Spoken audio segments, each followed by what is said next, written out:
Hay ciertos ritos que marcan el tiempo, que definen comunidades enteras.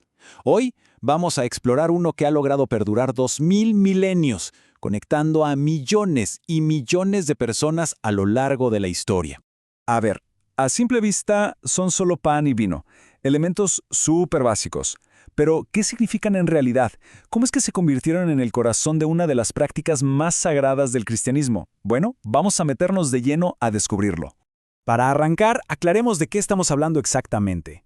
¿A qué nos referimos cuando decimos la Cena del Señor? Pues se le conoce de varias maneras. Eucaristía, que viene del griego y significa acción de gracias.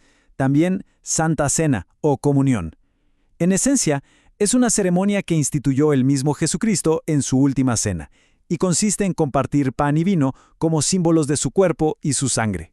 Pero, ojo, es mucho más que un acto simbólico. En realidad, son como tres cosas al mismo tiempo. Es una forma de estar en comunión con Dios y con los demás creyentes. Es un recordatorio constante del sacrificio de Cristo. Y es una declaración de esperanza, una manera de mirar al futuro esperando su regreso. Ahora, para entender todo su significado, tenemos que hacer un viaje en el tiempo, porque aquí es donde la cosa se pone realmente interesante. Sus raíces son de hecho más antiguas que el propio cristianismo. El recorrido es fascinante, de verdad. Todo empieza en el contexto de la Pascua judía, esa celebración tan importante que conmemora la liberación de la esclavitud en Egipto. Luego Jesús, justo durante esa festividad, toma esos elementos y les da un significado completamente nuevo. Y finalmente, los primeros cristianos lo adoptan como una práctica central en todas sus reuniones. La pregunta es, ¿y cómo sabemos cómo la celebraban ellos? ¿Cómo eran esas primeras reuniones? Bueno, aquí la historia nos da una sorpresa increíble. Resulta que tenemos una especie de manual de instrucciones de los primeros cristianos que nos abre una ventana directa a sus prácticas. Se llama la Didaché y es un verdadero tesoro, un documento valiosísimo porque nos muestra, sin filtros ni interpretaciones posteriores, cómo vivían y practicaban su fe esas primerísimas comunidades. Y claro, ahí se incluye cómo celebraban la Cena del Señor. Escuchemos lo que decían, sus propias palabras. Esta era la oración para el pan. Noten la sencillez, el enfoque.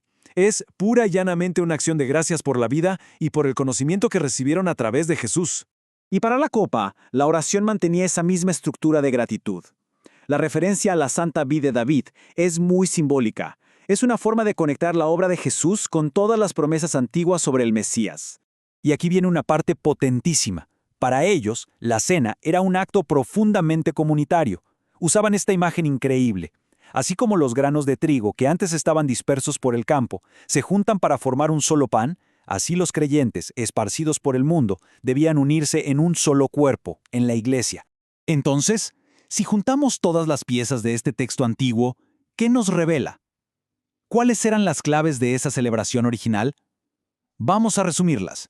La Didaché nos muestra 5 características principales. Primero, la sencillez. Nada de rituales súper elaborados, solo oraciones de gracias. Segundo, el carácter comunitario. Era la máxima expresión de su unidad. Tercero, el acceso restringido. Era solo para los bautizados. Cuarto, la simbología espiritual. El pan y el vino eran vistos como símbolos. Y quinto, la esperanza escatológica, o sea, la esperanza en el futuro, porque la celebración siempre apuntaba al regreso de Cristo. Y ese punto sobre la simbología es clave, de verdad. Lo que es muy interesante de la Didacheo es que no hay ni una sola mención a una transformación física de los elementos.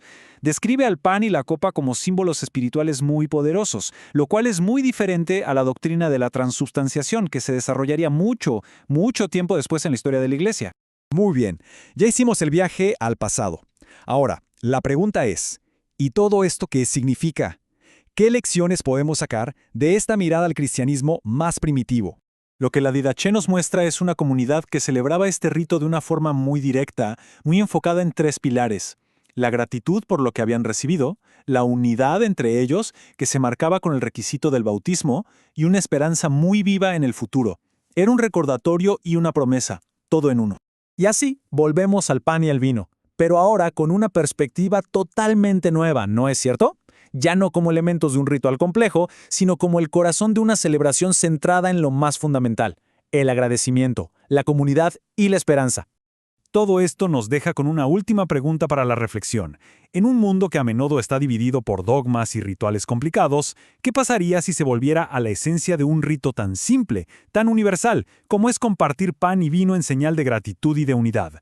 ¿Podría algo tan básico tener el poder de unirnos hoy en día? Es una idea interesante para quedarse pensando.